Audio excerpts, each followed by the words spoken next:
I wrote this article on the 1st of July 2014. This was my effectively when I had clocked about a year after relocating to Cotonou in Benin Republic from Nigeria. And I wrote it based on some experiences I was having.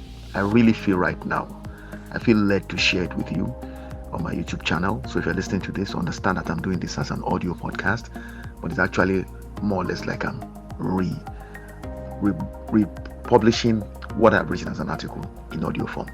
So on your screen, what you're most likely to be seeing are slides from the actual PDF I would have created of this write-up, but it's actually from a blog post on my website.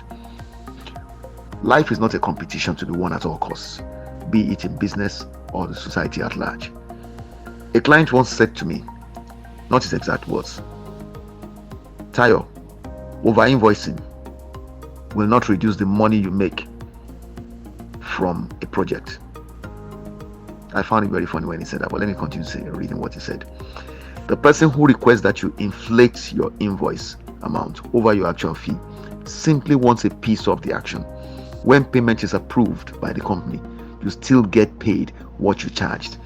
So I found it funny that this gentleman was saying this, because he was talking to me as if I was an idiot. I worked in a corporate multinational for 7 years.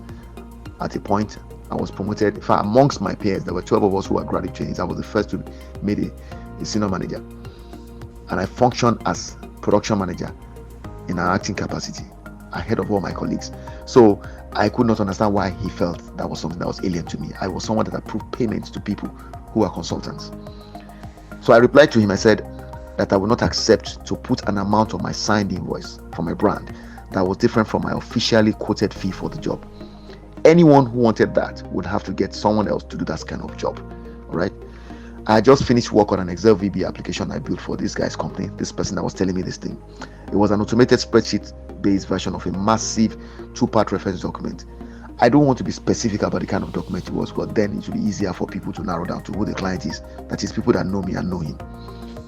But it's a document that's used in a particular industry, and he had engaged me to develop the application, branded in his company's name, so he would sell it to a large multinational client of his that used that document in the industry. So as a consultant, he worked with client companies to make use of that voluminous reference document, which he wanted me to put in an automated version it was menu driven. Right? He worked with that document in tackling a variety of work-related crisis or disaster situations. Like I said before, I cannot give more details than that. What is important is that you understand the manner of thinking he was trying to push to me. All right. So due to the sensitive nature of the work to be done, it was imperative that each client's responsible officers equip themselves with the ability to quickly find needed information in the document, to handle the crisis. So there were recommended lines of action to be pursued. So this was, however, quite difficult to do using the 2-volume paper. The thing was huge. There were 2 volumes of the thing. Huge document. You had to flip through to find the recommended steps you should follow. So it took time. So this automated version I created allowed them to just click a drop menu, type a topic, and it will auto-complete, and they would be able to find the information they wanted. They would print it out and they would take action. So when he saw the cost-effective Excel VB applications I used to build for clients, I showed him some, right? Using a Microsoft Excel Visual Basic. He asked if I could develop an easily retrievable dynamic spreadsheet database version for him of his own 2-volume massive document. I told him I could. We negotiated and he agreed that he would pay me 100,000. This was in 2014, remember. Sorry, this was in 2006, if I recall correctly. It wasn't 2014, it was in 2006. So, but I'm writing the article in 2014. So I told him I could. We negotiated and he agreed to pay me 100,000 naira in full upfront, because I knew it was going to be a big job. I knew it was going to be intense. And at that time, 100,000 today, I wouldn't even do that job for =1 million naira. So he paid up front so I could deliver the application to him in 10 days, not 10 working days, 10 days. At that time I did not understand the difference, so I just told him 10 days, and I still delivered. So on the day our discussion happened, I delivered the completed application on CD-ROM to him. The day he was talking to me about this over-invoicing thing, that was the day I actually went to give him his completed job on a CD-ROM. So before then, I successfully completed a web development project for this same guy. It was after I finished that web development project that he found out I could do this other stuff. So before we parted, he noted that I was so good at what I did, he was complimenting me. But that with the views I held, as you can imagine, we used to converse, right? It was unlikely that I would get big client projects that will reward my skills handsomely. There's no way you work with a client that you not share worldviews, have discussions about what's happening in society. And so in the course, he found out that I was a stickler for doing honest business and not cutting corners and not giving bribes and not doing anything of the sort. So he was telling me that it was going to affect me. We had been down that road before. I knew what he was getting at, and I had been with him when a client representative called and demanded more than what they had originally agreed before a discussed project he had put in a bid for would be awarded to him. They had agreed though. The man had promised that they were going to issue the check to him and he would just come and pick up the check. Then the man calls again and said he wanted 500,000 naira more out of the money. He was going to get the job, maybe about 10 million. So the guy wanted 500,000 extra. So after he ended the call, he grumbled that the man was greedy, but I had no choice. He had to give in to the guy. Okay, this is a consultant now talking about what he was going through at the hands of a client representative. This was a guy who was representing his company, but lining his own pockets with bribes. All right. So I told him we all had choices, noting that personally, with faith in my abilities and the confidence that the Creator rewards reward honesty and integrity, I would resist such advances. But I added that I was not judging him in any way, since we both knew what doing business in Nigerian society was like. I did not demand from anybody that they should choose the lifestyle I adopted, that they should do business the way I did it. I didn't judge anybody, but I made it very clear that I would not do any such thing. And that's it. And I felt that the way I left people alone, they should leave me alone, but they refused. So he was, however, not satisfied, choosing to literally lecture me about over-invoicing and why it was not as bad as I made it out to be. That day we parted ways smiling, but I stuck to my views. You see, all my life I'd gotten ahead in every area of endeavor I ventured into without cutting any corners, and I was resolute in ensuring that I did that. Today I remain resolute in ensuring I do that. This drive of mine comes from very vivid memories I have of my pre-teen and teenage years, between the ages of 10 and 16, when I repeatedly got into avoidable trouble, giving my parents a lot of heartache.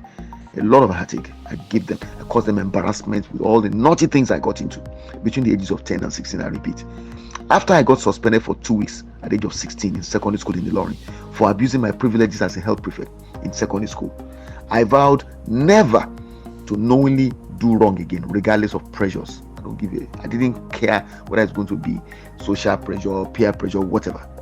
And I have stayed true to that promise till this day. But here's the irony. The society which had rebuked me repeatedly in my formative years for doing wrong has dramatically evolved since then to one that no longer holds those values dear. Believe me, I've suffered for being like this today. I've suffered for years. My success was delayed because I chose not to be dishonest, not to be naughty, not to be devious, not to be crooked. I have suffered more for it, despite the fact that this society taught me when I was a young child not to be like that. Back then, even though things were not perfect, people still prided themselves in making money via honest means. They still challenge their children for cheating and stealing, etc. Today in Nigeria, most parents do the exact opposite. All right, there's an article about the shocking incident during the 2014 JAMB exam that symbolizes the widespread decay in Nigerian society that I linked in the article. All right, I'll put the links for all those references in the description for this video you're watching, which is an audio podcast actually. All right, in virtually all phases of society today, it is now almost suicidal to openly or publicly adopt a stance of being incorruptible, and being willing to do the right and honorable thing has a way of making a person more enemies than friends, even among the Nigerians one aims to help by doing so. Right, a recent example would appear to be the results of at that time, in 2014, the Ekiti State governorship election that caused Professor Niyo Shundari to write his article mocking his fellow Ekiti kinsmen about the winner of the election in a poem titled "The People Voted Their Stomach Blues for an Arrested." People voted their stomach blues for an arrested Renaissance. All right. So this confirms what I'm saying, that those who do right with honesty and integrity in Nigeria, I mean those who actually practice what they preach, not the one that talk alone. Those people often, though not always, end up being the ones who succeed the least. Those who cheat, steal, lie, deceive, extort, exploit, and so on are today the ones who make more money, who get high exam scores, who gain top admission slots, who pass interviews into the best paying jobs, etc. as a startup entrepreneur, back when this client of mine was speaking with me, I recall many others I interacted with offered me wise advice, quote unquote, wise advice, like that, against continuing the way I was headed. In other words, wanting to live a straightforward life, not wanting to cut corners to do business. So he told me I would find it hard to break through. He'd asked me to think of how that would affect my family in terms of my ability to care, to earn enough to care for them. He was right, but that didn't stop me.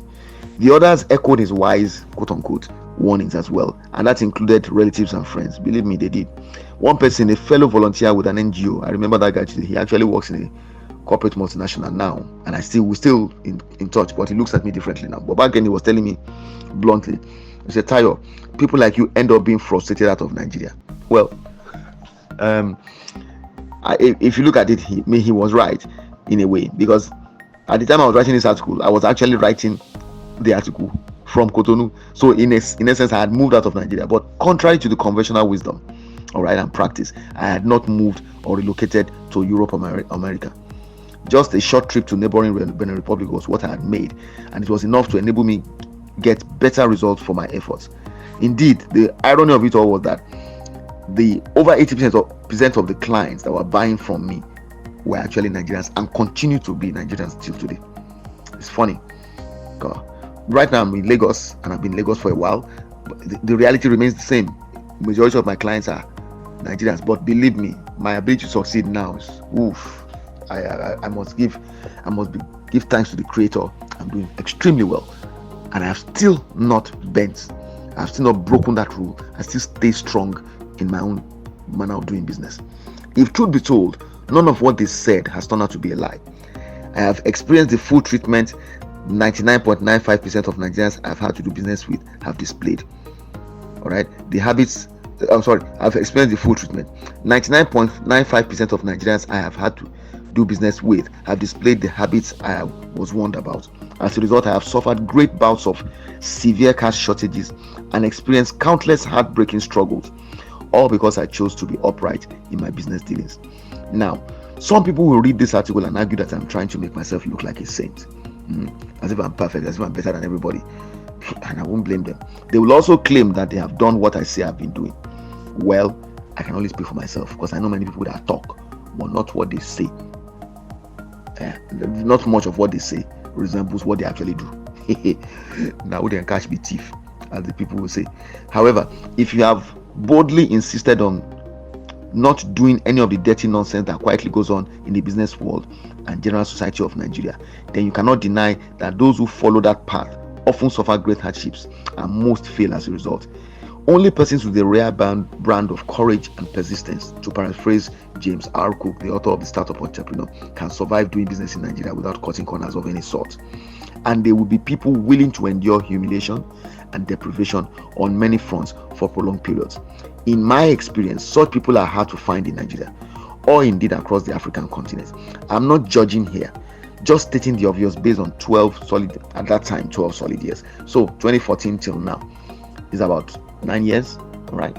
Or 2014 to now is about this is 2024. Okay, so that's 10 years, all right? So 10 years later, that's 22 solid years, or to at least 20 solid years of relating with people across this geographical space as I have pursued my dream. Okay, I'm stating that observation based on over 2 decades of experience, and my thinking, my perspective remains the same. My success today proves it can be done, all right, despite what they've said, all right, and my approach ensures long-term repeatable achievement of authentic success. It is doable, and it will be long-lasting in nature, the results you get. The only challenge adopting my own approach, all right, is that it is slow, and it can be very slow. Actually, most people out here don't like that. They don't like slow. That's the problem. It's not that they don't believe it's doable. They know it's possible, it's doable. They see me doing it, but they don't want to do it the way I'm doing it because it's too slow for them. They want quick success. I still recall my client, the one I've mentioned, gleefully driving down. Actually, he actually drove down in the car to me, to the house we were staying at, the family house, to show me a quote-unquote new, was actually a second-hand imported car he had bought after getting paid by the multinational client company. It amused me quite a lot quite a bit when he came around to do that, because He thought doing so would impress me or sway me, make me rethink my position. He did not say so, but the way he was behaving, his body language showed it. He shouted it so loud, it was deafening. I felt sorry for him, however, because past experience had taught me that anytime one gets something one has not earned, universally applicable laws begin to silently exert their influence to redress that imbalance. In a society like Nigeria, it might take a while for that imbalance to be redressed. Okay, and the manner in which it is redressed may not be directly obvious, but there's always a price to pay when you cut corners. So you may not know it, but one way or another, you will eventually pay the penalty for what you did. All right. What's more, since you did not earn it, you would perpetually lack the competence to repeat that success, and that's why they always have to continue cutting corners, because they do not pay their dues, and therefore they not become as competent as they can be, and so they are not able to compete.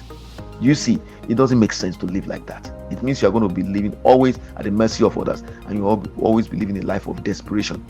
Once you don't have competence, you can't flourish.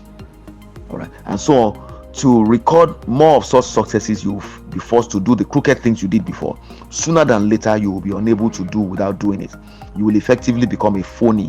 It does not matter if only you know it. What matters is that in your heart, the truth will be obvious, and of course your creator will be just aware as you are of the nonsense you are doing. I don't do religion, but I have a very close relationship with my creator, and it is with his guidance that I have found the direction to build my brand and succeed progressively in spite of the great adversity, the way I do. Okay, in spite of great adversity, I succeed the manner I do at increasingly greater or higher levels, despite the fact that I choose not to do what others are doing. My faith keeps working for me, and the results are obvious. Please note, I said that I'm not religious. So when I talk about faith, I do not use it in the sense that religious people use it. The resulting competence I have enables me bounce back from setbacks repeatedly to new heights of success. This is why I'm literally unstoppable today. I've proven it again and again. I cannot be stopped. And those people who are religious, they will say, oh, who God has blessed, no one can curse. When God is with you, no one can be against you. Well, I'm living proof of that. All right. So it's not about religion, it's about spirituality. And now more people are discovering me and reaching out to me to benefit from my knowledge and expertise by inviting me not only to create solutions for them and implement, but also to speak to them and to their team members about how to do what I'm doing or do something better. They invite me unconditionally. I never need to offer them any gratification of any sort, and they readily engage me and pay my fees to hear me speak and or to hire me to implement solutions for them. That says it all, doesn't it? It speaks volumes. So in summary, on a final note, that is what I like to call being authentically successful. It's the kind of success that nobody can stop, because you have literally just equipped yourself to achieve it regardless of what any other persons are doing. I'd rather take 12 years to achieve that than do over-invoicing or any other naughty things. All right, so I can build a house in 5 years. You understand? Many people do not realize it's futile to be in a hurry to succeed. There's no point competing to get to success before others. Life is not a competition that you have to win ahead of others at all costs. We all have our roles to play in this world, be it in business or society at large. What another person does cannot stop you doing what you are meant to do. I wish you well as you pursue your definition of success in life, and I hope your faith in the Creator will make you take the honorable path to achieve it. Good luck.